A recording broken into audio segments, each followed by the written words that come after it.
Good evening बच्चों लोग, कैसे हो आप लोग। आपके स्क्रीन पर जो सवाल दिख रहा है ये जनवरी 2026 21 जैन शिफ्ट 2 में पूछा गया पैराबोला का एक बहुत ही प्यारा सा सवाल है।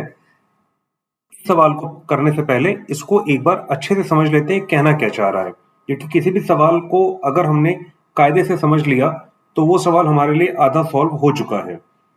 Let one end of the focal chord, ये देखिए एक नया टर्म यहाँ पर इंट्रोड्यूस हुआ, of the parabola y square is equal to 16x be 16 यानी फोकल कॉर्ड हमारे पास है किस पैराबोला का, y square is equal to 16x का, जिसका एक एंड है 16 दूसरा एंड हमें अभी नहीं पता है। P alpha beta divides the chord internally in the ratio 5:2, then what is the minimum value of alpha plus beta?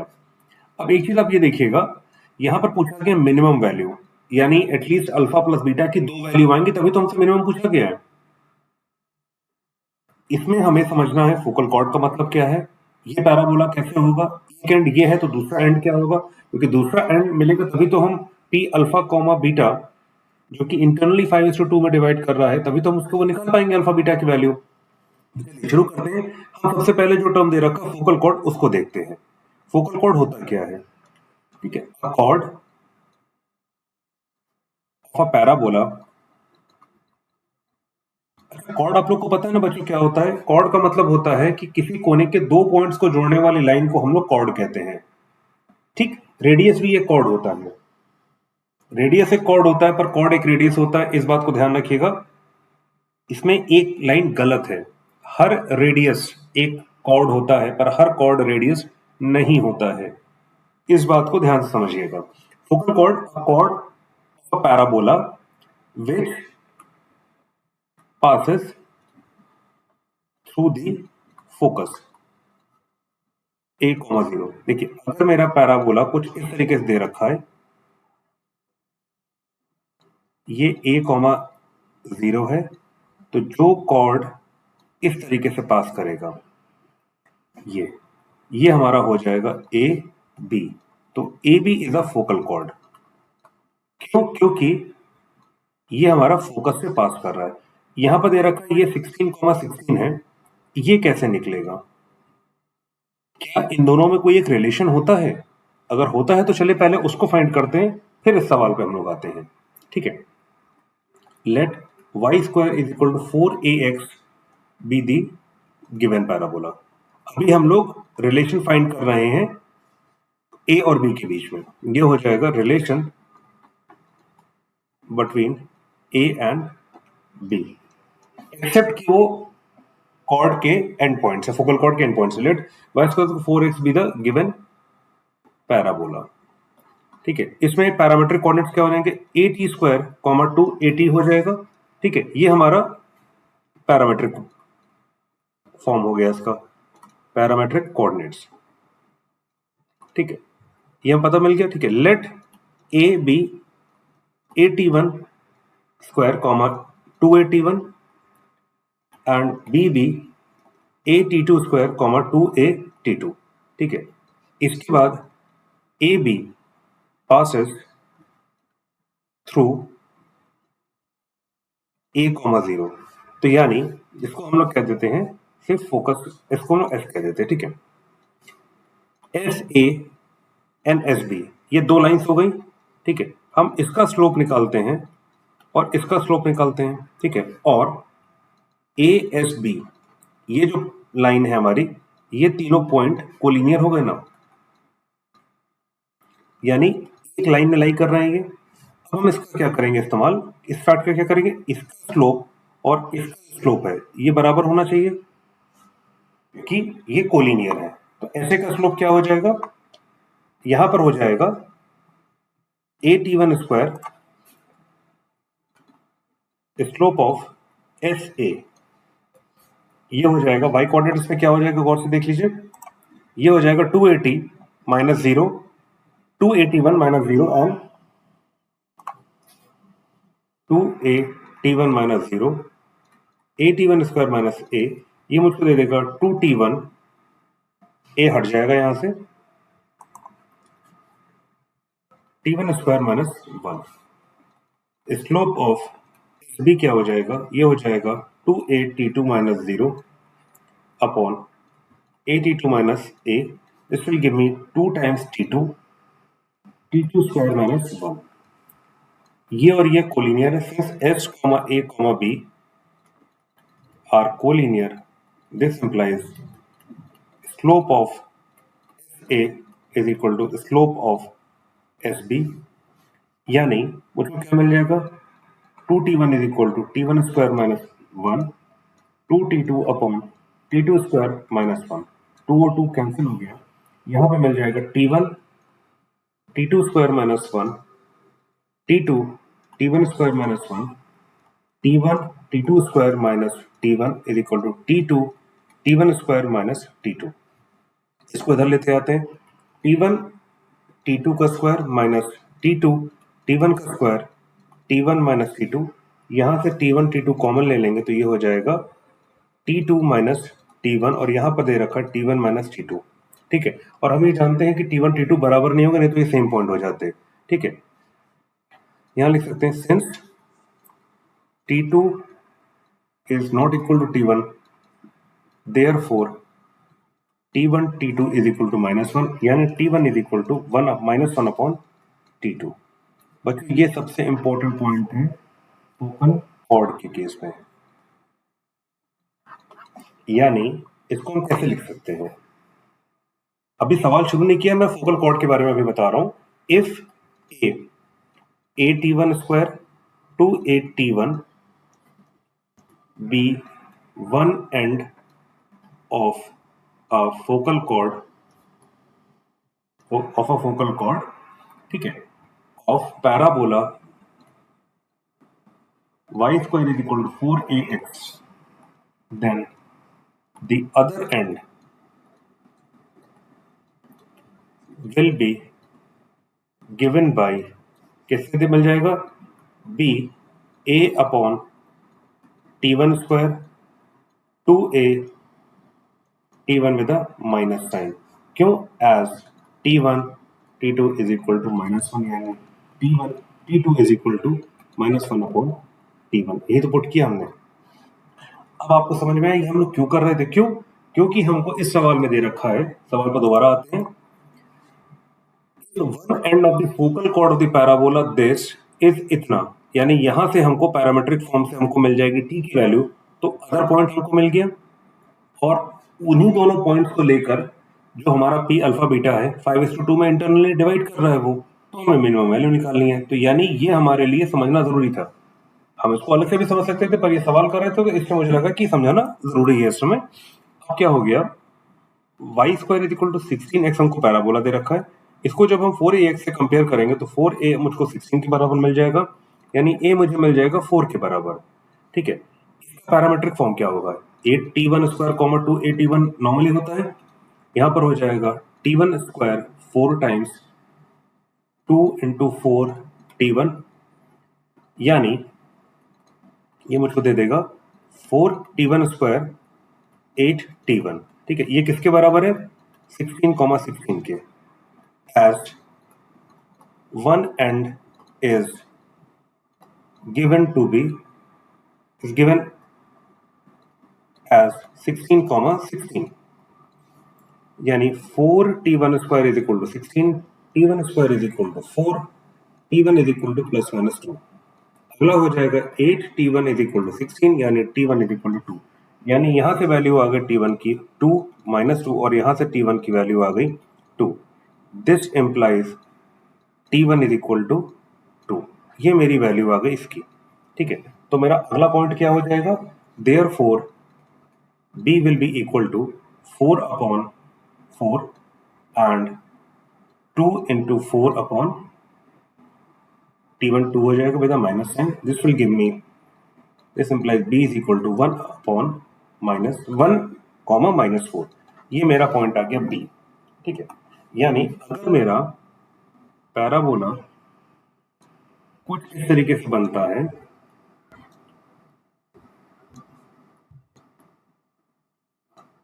ये हो गया मेरा 4,0 फोकस, ये हो गया आपके 16,16 यानी 16,16, ये 1, -4 हो जाएगा, ये आपके a हो जाएगा, ये b हो जाएगा, यहाँ पर कहीं point P alpha comma beta है, ठीक है, जो इंटरनली इसको डिवाइड कर रहा है किसमें, 5:2 में। अब देखिए यहाँ पर हमारा ऑब्जर्वेशन क्या होगा भाई, 5 ये हो गया, 2 ये हो गया, तो ये निकाल लेते हैं अल्फा की वैल्यू कितनी होगी।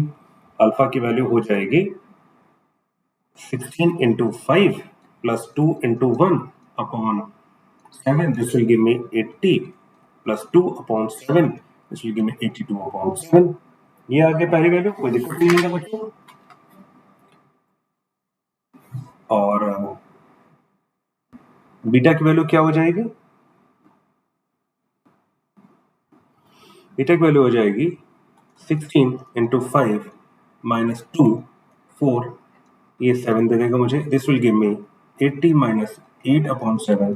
This will give me 72/7. Alpha plus beta हो जाएगा 82 upon 7, 72 upon 7. This will give me 154 upon 7, which from division will give me 2 times जाएगा तो 222, ठीक है, ये आ गया। बट बच्चों यहाँ पर एक कैच दे रखा है, हमसे पूछी गई है मिनिमम वैल्यू। मिनिमम वैल्यू का मतलब क्या हुआ, देखिए मिनिमम वैल्यू हमसे पूछी जा रही है, what is the minimum value of alpha plus beta. 22 तो हमारे आंसर में दे रखा है, क्या यही आंसर होगा। आईटी ने यहीं पर एक हमारे लिए कैच दिया है, वो कैच क्या है वो हम समझते हैं। देखिए इसमें इन्होंने कहा है cut internally in the ratio 5:2, तो हमें ये नहीं पता है कि 5 बी की तरफ है कि 5 इस तरफ है। 5 इस तरफ भी तो हो सकता बच्चों, ये ए और बी ऐसे भी तो काट सकता है ना, मतलब आपके ए ये हो गया, बी ये हो गया, ए हो गया हमारा 16, बी हो गया 1, -4, ये पॉइंट पी हो गया, ठीक है, ये 5:2 में काट सकता है, ठीक है, और यही पॉइंट आपके 2:5 में भी तो काट सकता है। हमें नहीं पता कि कैसे वो काट रहा है, हमारा जो 5 शुरू हो रहा है वो ए की तरफ से शुरू हो रहा है कि हमारा किस की बी की तरफ से शुरू हो रहा है, तो हमने भी क्या निकाला, बी की तरफ 5 रखा था, यानी ये वाला निकाला। अब हम इसको निकाल के देखते हैं, ठीक है, यानी यहां पर अल्फा की वैल्यू आ जाएगी, this is alpha comma beta, this will give me 5 into 1, 2 into 16 upon 7, ये मुझको दे देगा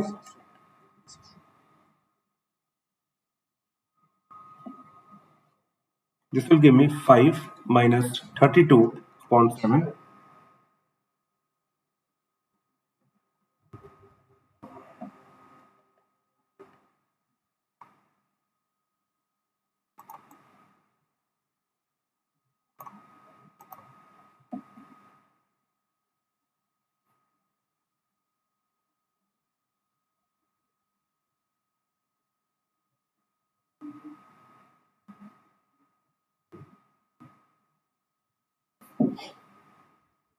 यहां से अल्फा की वैल्यू क्या आ जाएगी, 5 into 1 plus 16 into 2 upon 7. This will give me 5 plus 32 upon 7. This is 37 upon 7. Beta is equal to, beta क्या दे देगा मुझे, 5 into -4 plus 2 into 16 upon 7. This will give me -20 plus 32 upon 7. This will give me 12 upon 7. तो alpha plus beta कितना हो जाएगा, 37 upon 7 plus 12 upon 7. This will give me 49 upon 7. This will give me 7. तो इसकी दो वैल्यू आ गई, तो इसमें से मिनिमम क्या होगा, minimum of 7 and 22 is equal to 7। तो हमारा आंसर आ गया बच्चों 7, ना कि 22। हमारे लिए ये जो पॉइंट था कि इंटरनली 5:2 दे रखा है तो वो शुरू किधर से हो रहा है ये हमें नहीं पता था, और यहीं पर आईआईटी ने हमारे साथ एक ट्रैप डाल दिया था। अगर जो बच्चा इसको इस तरीके से लेता 5:2 ऐसे करता तो उसका आंसर 7 आता, मिनिमम पे अगर ध्यान नहीं देता। और अगर बच्चा जो है इस तरीके से शुरू करता, बी की तरफ से 5 शुरू करता, तो उसका आंसर 22 आ जाता।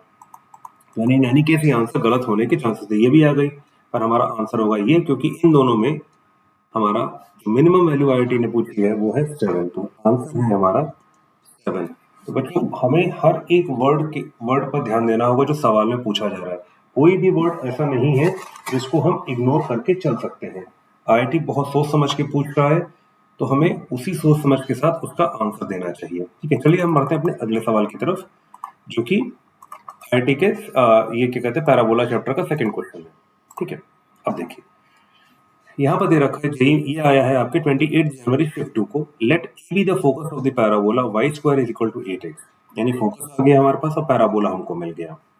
Let the line y is equal to mx plus c intersects the parabola at two distinct points b and c. ठीक है, if the centroid of the triangle ABC is इतना, then what is the value of BC square? ठीक, अब देखिए हम लोग पहले parabola को ड्रॉ कर लेते हैं। y square is equal to 8x, तो ये इधर की तरफ ओपन होगा, ये हो जाएगा y square is equal to 8x, इसको 4ax से निकालेंगे तो 4a मुझको 8 दे देगा, a मुझको 2 दे देगा, तो इसका जो फोकस हो जाएगा वो 2,0 हो जाएगा। लेकिन जस्ट चेंज द कलर, ये आ गया, यहाँ से मुझको क्या मिल गया, फोकस आ गया मेरा 2,0 और मेरा जो वर्टेक्स है वो है 0,0, ये हो जाएगा मेरा फोकस S। ठीक है, the line y equal to mx plus c intersects the parabola two distinct point. ये लीजिए मैंने y इक्वल टू mx बना दिया, ये हो गया y equal to mx plus c, ये मिलती है मुझे B पे, ये मुझको मिलती है C पे, और ये मुझको दे रखा गया है पॉइंट A, और उसका कहा गया है कि if the centroid of the triangle ABC is इतना। देखिए ये हो गया, ये ट्रायंगल मेरा बन गया, इस ट्रायंगल का मुझे सेंट्रोइड अगर है तो मुझे BC की लेंथ निकालनी है। ठीक है, तो अब इसको बढ़ाएंगे कैसे बच्चों, कुछ सोचा आप लोगों ने? अभी हमने पैरामेट्रिक फॉर्म देखा है, तो यहां पर let B is equal to 81 square comma 281 हो जाएगा, दिस इंप्लाइज B क्या हो जाएगा 2t1 स्क्वायर कॉमा 4t1, ये मेरे पास आ गया। तो C की वैल्यू कितनी हो जाएगी, C मुझे नहीं पता, ध्यान रखिएगा ये फोकल कॉर्ड नहीं है। ठीक है, इसलिए हम C की वैल्यू वैसे नहीं निकालेंगे, C is not a focal cord. ठीक है, फोकल कॉर्ड क्यों नहीं है, क्योंकि फोकस हमारा A दे रखा है, ट्रायंगल ABC हमसे पूछा गया है। ठीक है, तो ये अगर हमारा है 2t1 स्क्वायर कॉमा 4t1, तो ये हमारा हो जाएगा 2t2 स्क्वायर कॉमा 4t2, ये मुझे दे रखा है। यहां तक क्लियर है? अब क्या होगा देखिए, let the centroid be alpha comma beta, ठीक है, जिसकी वैल्यू दे रखी है 7/3 अपॉन कॉमा 4,3, तो अल्फा की वैल्यू कितनी हो जाएगी, ये हो जाएगा 2 plus 2t1 square plus 2t2 square upon 3, this implies alpha की वैल्यू है 7/3, 2 टाइम्स कॉमन ले लेते हैं 1 plus t1 square plus t2 square upon 3, ये 3 कैंसिल हो गया, this implies 7/2 minus 1 is equal to t1 square plus t2 square. This implies t1 square plus t2 square is equal to 5/2। ये मेरा पहला equation आ गया। ठीक है, इसको हम लोग अलग से लिख भी लेते हैं, ये हो जाएगा t1 square plus t2 square is equal to 5/2। अच्छा, अगर गौर से देखा जाए तो BC होगा क्या, BC का मतलब हो जाएगा, BC स्क्वायर अगर मैं देखता हूँ तो ये हो जाएगा distance of point B from C, तो ये हो जाएगा आपके A कितना दे रखा है, पहले B निकाल लेते हैं। B दे रखा है मुझे यहाँ पर 2t1 स्क्वायर 4t1, C दे रखा है 2t2 स्क्वायर 4t2, तो BC हो जाएगा आपके का स्क्वायर हो जाएगा, इन दोनों को माइनस करके स्क्वायर ले लेंगे, तो ये हो जाएगा 2t1 square minus 2t square plus 4t1 square 4t1 minus 4t2 का स्क्वायर, दिस विल गिव मी, यहाँ से 4 मैंने ले लिया कॉमन, तो this will give me t1 square minus t2 square का स्क्वायर। ठीक है, यहाँ तक कोई दिक्कत नहीं, plus 16 times t1 minus t2 का स्क्वायर, ये मेरे पास आ गया। ठीक है बच्चों, यहाँ तक कोई दिक्कत तो नहीं है हम लोगों को, यहाँ तक एकदम चीजें क्लियर चल रही है। ठीक है, अब एक चीज तो ये मेरे पास आ गई, ठीक है, t1 t2 आ गया, पर यहाँ पर माइनस दे रखा, तो अभी कैसे लेकर आए वो भी देखते हैं। अच्छा, और जो बीटा हो जाएगा मेरा, बीटा क्या पॉइंट हो जाएगा, थोड़ा सा मैं इसके बीच में एक्स्ट्रा बढ़ा दिया था, बीटा की वैल्यू हो जाएगी 4t1 4t2 प्लस 0,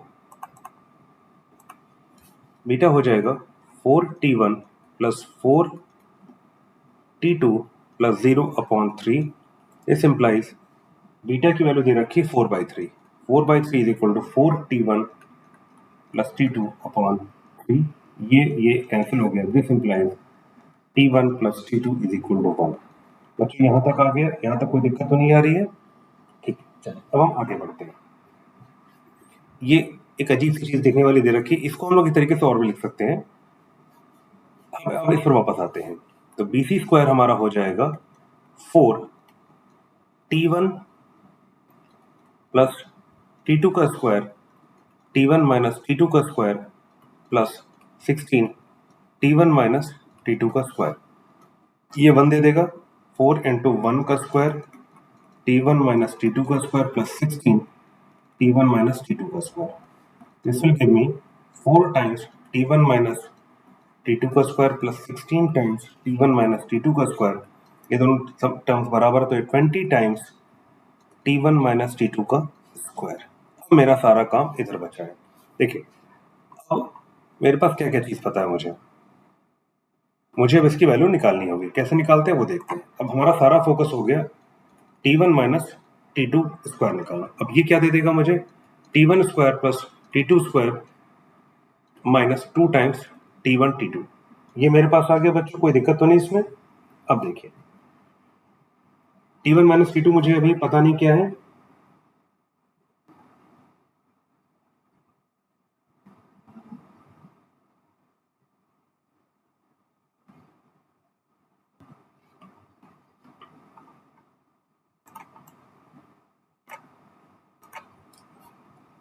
देखिए अब हमारा फोकस किस पे आ गया, t1 माइनस t2 का स्क्वायर निकालने पे। अच्छा हम एक चीज और देखते हैं, हमें पता है t1 प्लस t2 का स्क्वायर कितना होगा। ये हो जाएगा t1 square plus t2 square plus 2 times t1 t2। ये मैंने स्टेप क्यों किया, ये भी तो पूछने वाली बात है। क्यों किया, वो इसलिए किया क्योंकि जब मैं इसको ओपन करूंगा तो मुझे ये मिलेगा। ये मुझे पता है क्या है, ये जब तक मेरे पास नहीं होगा तब तक मैं काम नहीं कर सकता। और इस इक्वेशन में मुझे ये पता है ये 1 स्क्वायर है, t1 प्लस t2 का स्क्वायर कितना है 5/2, और ये हो जाएगा प्लस 2 टाइम्स t1 t2। ये इधर आ जाएगा 1 minus 5/2 is equal to 2 times t1 t2। This will give me minus 3/2, 2 times t1 t2, and t1 t2 will give me minus 3/4। यानी t1 माइनस t2 का square will be equal to, ये मुझे क्या दे देगा, ये मुझे दे देगा 5/2 minus 2 minus 3/4। This will give me 5/2 plus 3/2। This will give me 8/2 which is equal to 4। Therefore BC square हमारा कितना था, वो था 20 टाइम्स t1 माइनस t2 का स्क्वायर। यहां से वैल्यू आ जाएगी इसकी 4, यानी 20 इंटू 4 इज इक्वल टू 80। क्या बच्चों यही हमारा आंसर आ रहा है, एक बार चेक कर लेते हैं। यस, ये हमारा ऑप्शन नंबर 1 दे रखा है। तो बच्चों ये जो सवाल था IIT का, ये बहुत ही प्यारा सवाल था। आपको देख के लगा होगा ये सवाल डरा तब तक सकता था जब तक आपको इसके कॉन्सेप्ट नहीं क्लियर थे। जब आपको इसके कॉन्सेप्ट पता लग गए कि कैसे हो रहा है, यहाँ पर जो एक मिस्टेक का ट्रैप है जहाँ पे बच्चे गलती कर सकते हैं, हमारा काम ये भी है, ये भी बताना कि हम बच्चे गलती कहाँ कर सकते हैं, वो यहाँ पर हो सकती है। ये फोकल कॉर्ड नहीं है, हमने जो पीछे चीज डिराइव की थी वो यहाँ पर एप्लीकेबल नहीं होगी क्योंकि वो फोकल कॉर्ड पे होती है। फोकस तो हमारा ये रहा, ये हमारा पॉइंट बी रहा, ये हमारा पॉइंट सी रहा, ये तो पूरा ट्राइंगल बना रहा है ना। जब ट्राइंगल बन गया तो फोकल कॉर्ड तो हो रहा ही नहीं गया, तो ये हो गया एक ट्राइंगल। ट्राइंगल आपके हो गया ABC। तो बच्चों सवाल कभी कठिन नहीं होता है, बस हम सवाल को समझ नहीं पाते हैं, जिस वजह से वो सवाल हमारे लिए दिक्कत का सबब बन जाता है, हमारे लिए परेशानी खड़ी कर देता है। हमारी कोशिश है, हमारी टीम की कोशिश है कि आप लोगों के लिए ऐसे अच्छे सवाल और लेकर आते रहे। ये तो PYQ थे, अभी हम और भी PYQ सॉल्व करेंगे ताकि जो ट्रेजर ट्रोव हमको PYQ से मिलता है उससे हम अपने नॉलेज को और एनहांस कर सकें, और डीप कर सकें, और वाइडन कर सकें। इस तरीके के और वीडियोस के लिए हमारे चैनल को सब्सक्राइब कीजिए और अपने दोस्तों के साथ इन वीडियोस को जरूर शेयर कीजिए ताकि उनका भी नॉलेज बढ़ सके। ज्ञान बांटने से ही बढ़ता है। इस उम्मीद के साथ कि आप अपनी तैयारी पूरे जोर शोर के साथ कर रहे होगे। कुछ दिन बचे हैं हमारे अप्रैल अटेम्प्ट के लिए। All the very best for that. See you in the next class. Till then, it's your professor signing off for now. Have a good day. Bye bye. Take care.